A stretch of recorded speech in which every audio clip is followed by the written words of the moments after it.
Manx Radio's 1 to 3, tended by Ramsey Garden Centre. Inspector Kemp, it is lovely to see you again since our TT breakfasts.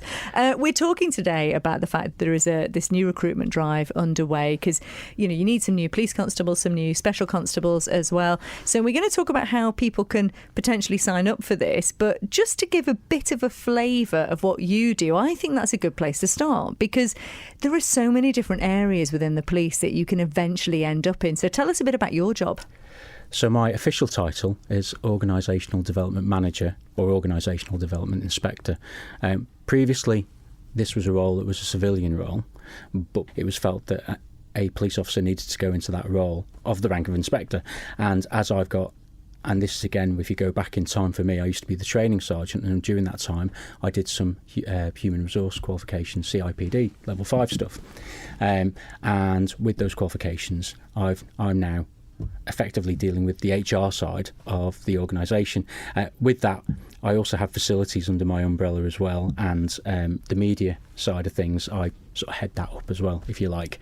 Although there is a team, I look after that. But my main role is the Organisational Development Manager, which is part of a team called Organisational Development, which is made up of other inspectors. So we've got the Professional Standards Inspector, who deals with complaints and investigations and divvies them out to the other inspectors. We've got Training Inspector, who's Carl Bredner, who's training and recruitment. So he predominantly deals with all of that side of the business, and he heads up the training team. We have a inspector who within our area who is in charge of all the technology side of things as well, and he's ended up having to do qualifications in data protection and various other things and that sort of thing as well. And all of us have been around the block a little bit, so each of those officers have, some of them have been CID and things like that. For me, I was in drug squad for a couple of years back in the noughties, not long after I transferred here. I've ended up then, and I've always drifted back to uniform because I enjoy uniform work. But I've then, on promotion, I worked in custody and control. I worked as a custody sergeant, a control room sergeant. They're called force and information managers now. I've worked in on the section, which is the Douglas teams, as a sergeant there. I ended up as the South sergeant for a number of years. I came out of that, went back to custody and control for a short while before, and it was all by interviews. You get interviewed to get into these roles, and I ended up as the training sergeant for 5 years, where I did these HR qualifications. I did my teacher training qualifications, and a number of other bits. I also qualified as a personal trainer while I was in there as well, because we didn't have a personal training function as such, or to train our officers to pass their fitness tests. And then I got promoted to inspector. I initially headed up the community teams, which developed into the out-of-town inspector role. So I had North, South and West for 4 years, and as of February this year I went into the role I'm in. And yeah, so there's a lot you can do. That's insane when you think about all of those different things you've just mentioned. And I don't feel like I've specialised as much as some others have. Wow. So detective roles, there's so many different angles with that. There's specialist interviewers, there's video interviewers, there's because vulnerable people need to be interviewed in a different way. There is intelligence officers, all the strands that come off that. There's surveillance operatives, and this is all on the Isle of Man. These are all the roles that you can do. Yeah. Roads policing, but from the roads policing role, they've got obviously the advanced drivers, the advanced bikers. They have royalty protection as well, so they have to do qualifications. Dog handlers, armed policing, obviously, armed policing as well. Yeah. Yes, which is obviously you're seeing a lot more of our armed officers around these days because they're more out there. There's and every officer, those armed officers as well at the moment, are pretty much made up of, you could be a detective in the day and on call for your firearms, and those armed officers are qualified to exactly the same standard as UK officers because we have to. By law, and we have to follow the College of Policing guidance, bearing in mind the loaded firearms, tactics and all the rest of it. And in some cases, because we're such a small force, they have to do tactics that would be dealt with by a specialist unit in the UK, which would be a separate thing, whereas on the Isle of Man they have to be a little bit more rounded. So they actually probably do a lot more training in some respects. Yes, the dog handlers, and within the dog section there's the rummaging dogs, which are basically your search dogs, but there's different strands of that because some search for explosives, some search for money, some search for drugs. You've got your general purpose dogs, but then the general purpose dogs also have strands of that as well, to do with public order, to do with firearm support. My mind is blown. I have to say, every Paul, single my job mind has is blown. Every single job has a specialism within it, and it's all qualifications that you get from it as well. And all of these things, because obviously when you go in from the ground and you sort of learn, I'm assuming you learn these skills from within the force, do you? So you start off with your basic initial training, which is where you get taught about legislation, about policies, about use of force, about how to enact those laws, about your powers of arrest, and that is 16 weeks solidly when you first join. You then go out you have a week off, and then you go out on patrol with a tutor constable, which is another specialism. So we have officers that are trained to teach those officers. So bearing in mind that previous 16 weeks as well, those officers that have taught the recruits are specialist officers themselves, because they're teachers, they're trainers. So you then get taught, and during that course, like I say, legislation, various other bits and bobs, personal safety training, so handcuffing, batons, open-handed defence stuff. Then you go out on the street and you do 15 weeks with a tutor constable. And then if you're signed off after that, which you should be, as a single, able to patrol on your own, then you'll go out and you'll patrol on your own.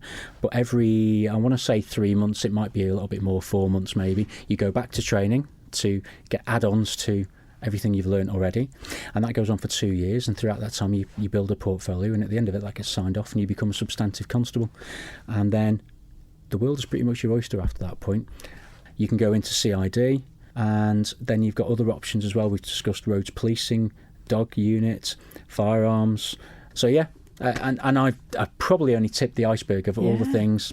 And there'll be somebody telling me off because I haven't mentioned them. Financial crime, obviously, is a big one for the Isle of Man as well. We have a massive, massive investment in that area, and quite rightly so as well.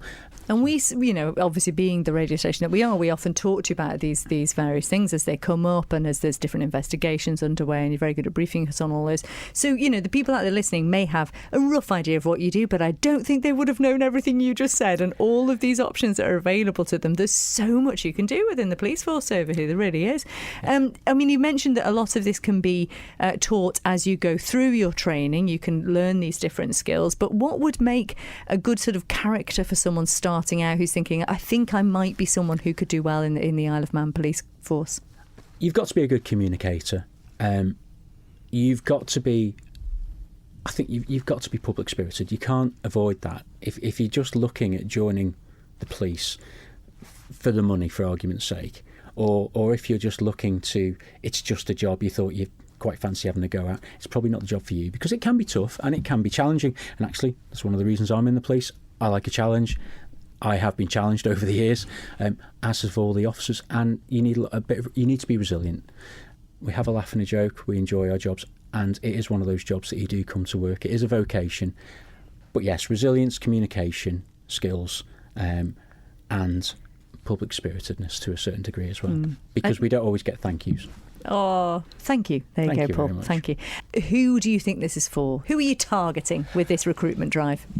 Everybody. So the Isle of Man's different to the UK in that, not to criticise the UK, but because of the way they've gone, there's a certain level of qualifications you have to have before you even think about it, which takes some people out of the equation right from the outset. Some people that are perhaps ex-military, perhaps who left school and did a vocational qualification such as plumbing, and then haven't got the time because they've now got a family, they've got children, they can't afford to go and do additional qualifications. So an English GCSE is the original qualification that we need, and then you'll get assessed for everything else as well.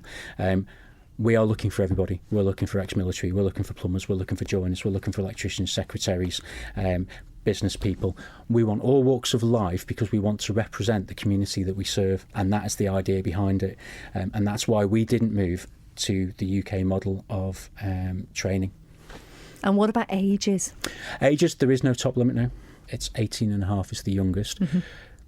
What I'd say there is I would be inclined to go and do something though first, go to uni, travel the world, if needs be join the military first, or go and do something, go and work somewhere, get some life experience first, because at 18 and a half it is a tough job, and it's a good idea to just go and get some life experience before you come and see us. But come and see us.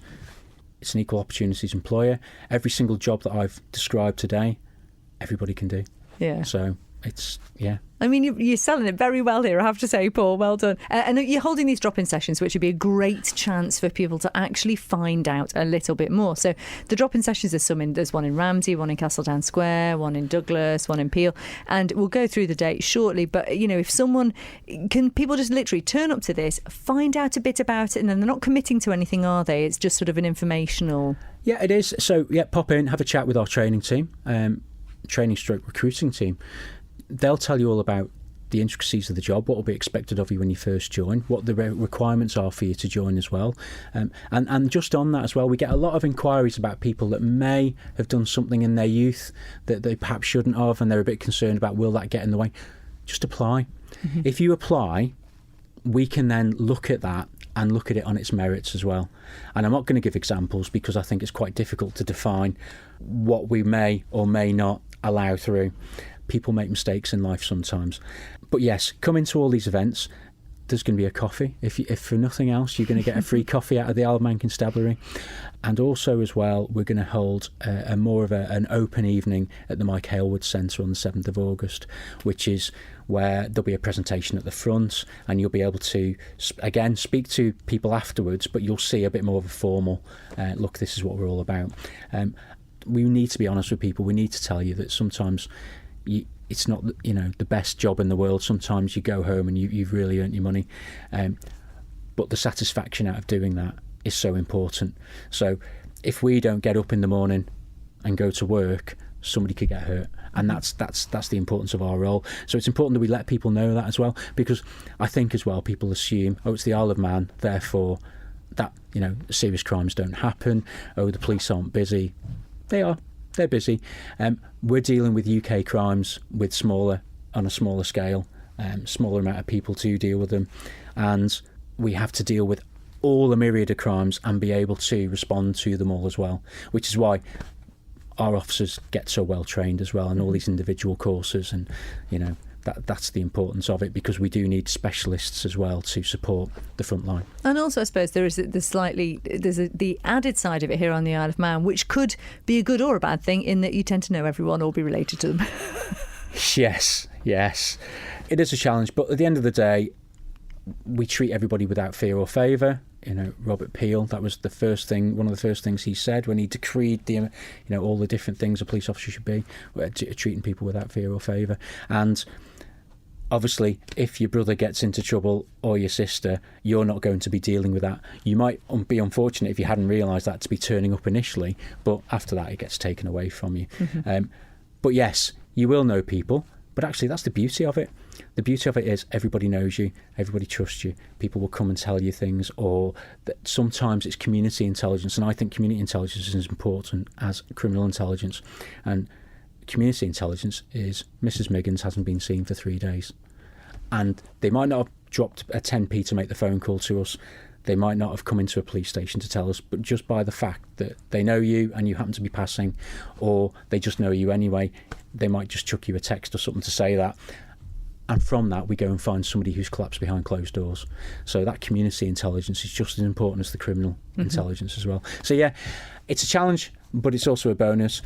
You're not faceless because it's the Isle of Man, but on the other hand, what's the problem? Yeah. And we know that you've been in the force for some time. Do you remember your first day? Do you remember what it was like? Yes, I do. It was 26 years, nearly. Well, yeah, I remember my first day at training school. So I joined up in the UK and went to Hendon. The first night, we all got delivered there by our families. And I remember my dad and my uncle driving out of the gate thinking, oh, that's me now.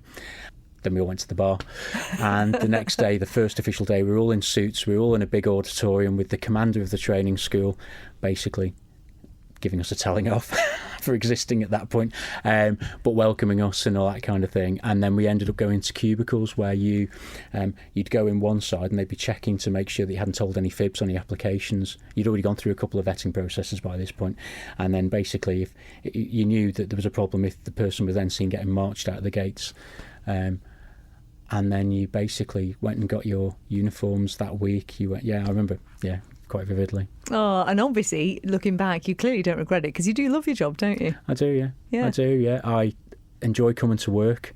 Some days more than others, obviously. But I've been quite lucky. I have had a varied career. I don't regret much, and I'm coming towards the end. To be fair, I'm on the downward slope. I'm not thinking about that in a way of, oh, I can't wait to get out. I'm just conscious that it's coming. So yeah, I've had and I'm quite lucky as well. I'm in a job that I quite enjoy. It's a challenge because it's new to me. It's learning a new role. But I also have, when I'm duty inspector, so all the inspectors have to do a duty inspector shift as well, or several shifts.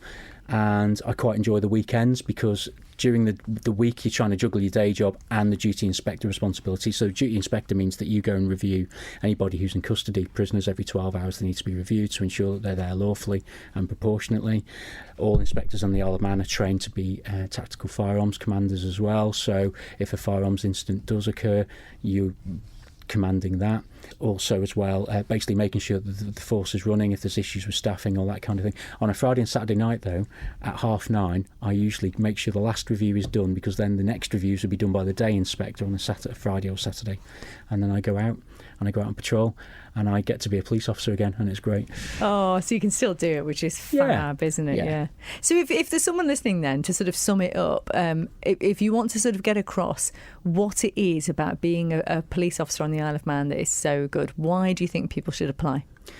I think it's a well-used phrase. I think just every day is different.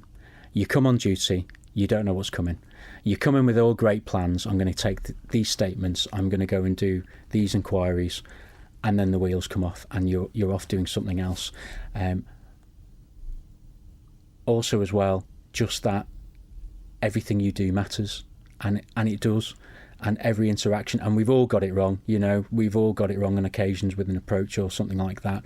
So every interaction matters. If we have a member of the public that's had 5 good interactions with the police, the 6th one, if it's bad, can actually tar all the rest. And it's quite important that we try and keep those relationships up. Now, we can't keep everybody pleased all the time, and usually people under arrest aren't particularly happy, but it's all the other stuff we do as well.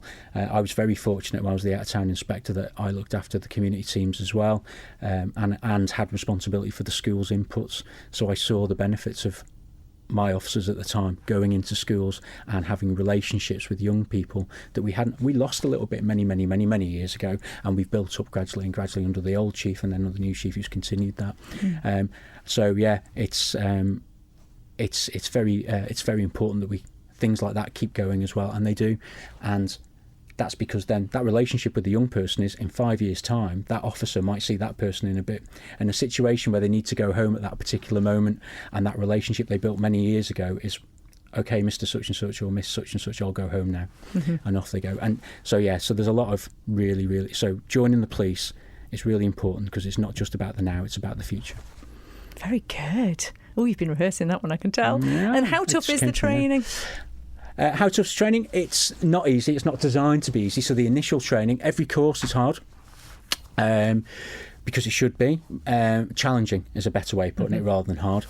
Your initial training, you have exams, you have assessments, but we give you the tools to pass them anyway. We make sure that you're developed to the right level, so that when you come out on the street, you're exactly where you should be. And don't get me wrong, your first day out of training school on the beat, well, there's a couple of things. The first day of training school, the first day out with your tutor, and then the first time out on your own completely, and all those things. But actually, because you've had this really good basic training, and we've stuck with the I'm trying to think what the initial, I can't remember what the actual full name for it is, but we've basically stuck with the original training model that the UK followed for a number of years, until they went off to do policing degrees and police apprenticeships. In the last 5 or 6 years, we've stuck with the original model, which evolves because you have to deliver new training and new legislation, and that all changes. But effectively, it's the same basic type of training, which, when we've had officers transferred to the Isle of Man, they've complemented our young officers for their knowledge base and for their ability. So that's a real plus, I think. And having come from the UK myself as well, albeit a long time ago, it is good, because every officer over here is more experienced, because they have to deal with every job from start to finish, or most jobs from start to finish, so they have that bit more experience as well.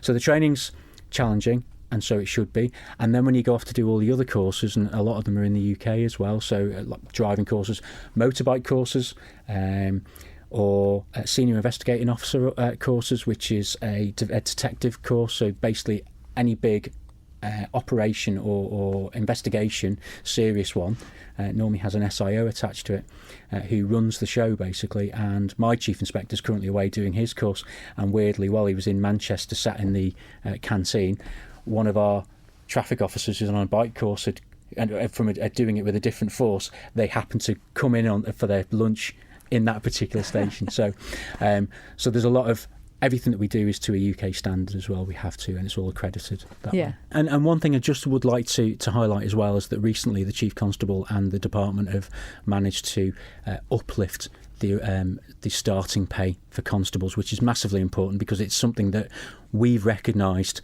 is something that stops people being attracted to our organisation because of real life, because the living wage and initially or previously we've been starting people on less than that, and a lot of negotiation, a lot of hard work, and to be fair to the government as well, who've acknowledged the fact that we need professionals in our organisation and to retain staff as well. So the starting salary is now £32,163, and it then moves up scales to a final figure and this is after your probation, and then after a couple of years it moves up to, I think it's 46,044. I've got it in front of me. 46,044. I had it written down in front of me, yeah.